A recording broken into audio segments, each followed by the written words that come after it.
లక్షణాలు ఎలా ఉంటాయి sir Ebola virus? Ebola virus లక్షణాలు అన్ని వైరల్ ఫీవర్స్ లాగానే ఉంటాయి కానీ కొంచెం సివియర్గా సీరియస్గా ఉంటాయి. ఫర్ ఎగ్జాంపుల్ మన వైరల్ ఫీవర్స్లో ఫీవర్ ఉంటుంది, ఇక్కడ హై గ్రేడ్ ఫీవర్ ఉంటుంది, body pains, muscle pains, severe headache, దాని తర్వాత severe abdominal pain, vomitings, loose motions కూడా ఉంటాయి ఇందులో.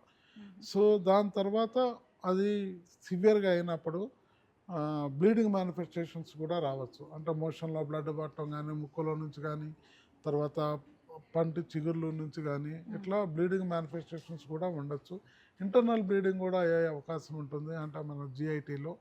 సో ఈ బ్లీడింగ్ మేనిఫెస్టేషన్స్ కూడా ఇందులో ఉండే అవకాశం ఉంటుంది. అందుకే ఇక్కడ ఒకవేళ వేరే డిసీజెస్ లైక్ మనకి ఇట్లా హై గ్రేడ్ ఫీవర్ ఉన్న టైఫాయిడ్ కానివ్వండి, లేకపోతే లూజ్ మోషన్స్ ఉన్న డిసెంట్రీ, వీటికి మలేరియా కానీ వీటికి కన్ఫ్యూజ్ అయ్యే ఛాన్సెస్ ఉంటుంది. ఇవే కాకుండా హెమరేజిక్ ఫీవర్స్ అంటాము, డెంగ్యూ హెమరేజిక్ ఫీవర్, అందులో కూడా బ్లీడింగ్ మేనిఫెస్టేషన్స్ ఉంటాయి, ఇందులో కూడా బ్లీడింగ్ మేనిఫెస్టేషన్స్ ఉంటాయి.